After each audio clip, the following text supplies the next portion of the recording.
आसमान जमीन लौह कलम जिसने बनाया, आसमान जमीन लौह कलम जिसने बनाया, उस ज़त के इबादत के लिए हमको भिजाया,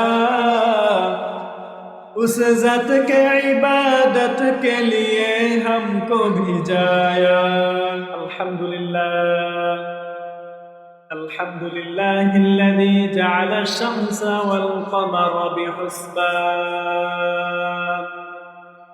वन-नज्म वश-शजर यसजुदान वफ़द्दल ज़मानन अला ज़मान कमा फ़द्दल मकानन अला मकान وإنسانا على إنسان ونشهد أن لا إله إلا الله وحده لا شريك له ونشهد أن سيدنا ومولانا محمدا عبده ورسوله أما بعد فأعوذ بالله من الشيطان الرجيم بسم الله الرحمن الرحيم قل إن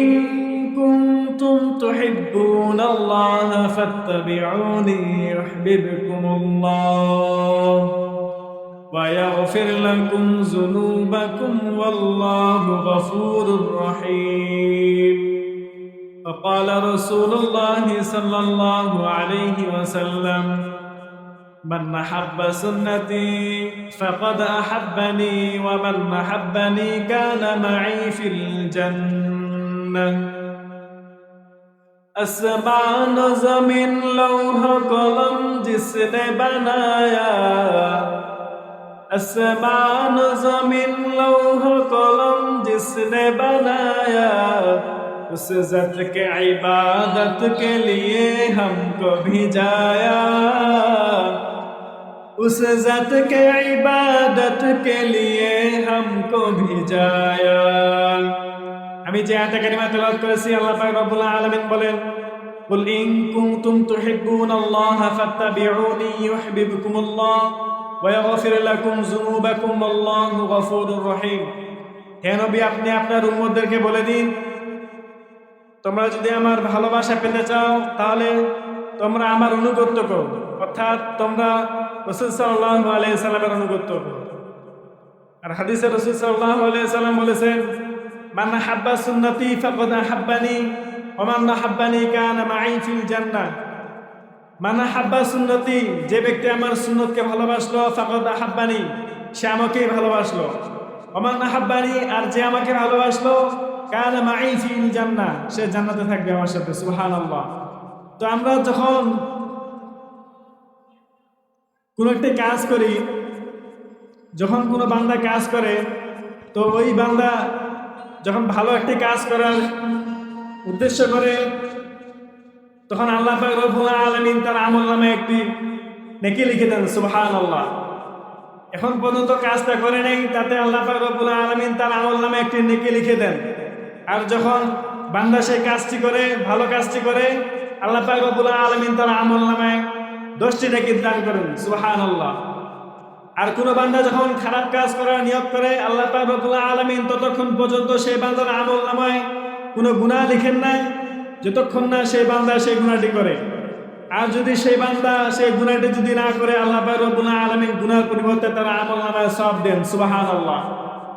তো একটি সুন্নত কোন বান্দা যদি সুন্নতের উপর আমল করে, আল্লাহ পাক রব্বুল আলামিন তার আমলনামায় 10টি নেকি দান করেন। সুবহানাল্লাহ। তো কোন বান্দা যখন ফজরে মসজিদের মধ্যে যায়, মসজিদে প্রবেশের সুন্নতি রয়েছে 5টি। যখন মসজিদে প্রবেশ করে, মসজিদের প্রবেশের সুন্নতি রয়েছে 5টি সুন্নত হলো এই যে, 1 নাম্বার বিসমিল্লাহ পড়া, 2 নাম্বার দরুদ শরীফ পড়া, 3 নাম্বার দোয়া পড়া। 3টিকে একত্রিত এইভাবে পড়া যায় যে, বিসমিল্লাহি ওয়াসসালাতু ওয়াসসালামু আলা রাসূলিল্লাহ আল্লাহুম্মা ইফতাহ লি আবওয়াবা রাহমাতিক। এই হয়ে গেল 3টি। 14 নাম্বার হলো ইতিকাফের নিয়ত করা, আর 55 নাম্বার হলো ডান পা দিয়ে প্রবেশ করা। তো কোনো বান্দা যখন মসজিদে প্রবেশ করার সময় যখন এই 5টি সুন্নতের উপর আমল করে, আল্লাহ পাক রব্বুল আলামিন তার আমলনামায় 50টি নেকি দান করেন। সুবহানাল্লাহ।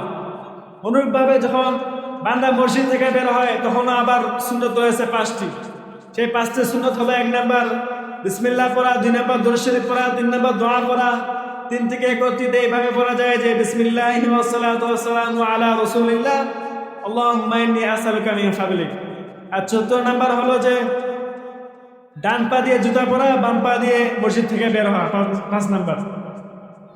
এই হলো 10টি সুন্নত। তো বান্দা যখন ফজরে মসজিদে যায় এই 5টি সুন্নতের উপর যদি আমল করে, আল্লাহ পাক রব্বুল আলামিন সেই বান্দার আমলনামায় 50টি নেকি দান করেন। সুবহানাল্লাহ। অনুরূপভাবে যখন জোহরে মসজিদে যায় তখন আবার সুন্নতের উপর আমল করে 10টি সুন্নতের উপর আল্লাহ পাক রব্বুল আলামিন তার আমলনামায় 100টি নেকি দান করেন। অনুরূপভাবে আসর, মাগরিব, এশা। তো এভাবে এক সপ্তাহে কতগুলো নেকি হচ্ছে? এক মাসে, এক যুগে এরকম ভাবে যদি আমরা মসজিদে প্রবেশে যদি করার সময় যদি আমরা এই 10টি সুন্নতের উপর আমল করি, আল্লাহ পাক রব্বুল আলামিন আমাদেরকে কতগুলো নেকি দান করতেছে। আরো তো আছে কতগুলো সুন্নত।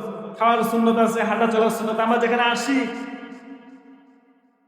এখান থেকে যে যাওয়ার সময় কি সুন্নত নাই? হাঁটা চলার সুন্নত নাই? হাঁটার সুন্নত হলো যে মাথা নিচু করে হাঁটা, ডান দিক দিয়ে হাঁটা। সুন্নাত নয় শুধু দাওয়াতের মেহমান, সুন্নাত নয় শুধু খাওয়া শেষে মধুপান, আরো কিছু সুন্নাত আছে তুমি জানো কি?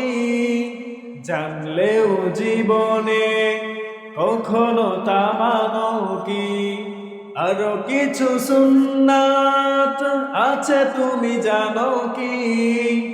জানলেও জীবনে কখনো তা মানো কি? যে কথাগুলো বললাম আল্লাহ পাক রব্বুল আলামিন সর্বপ্রথম আমাকে, তারপরে আপনাদেরকে আমল করার তৌফিক দান করুন। আমিন।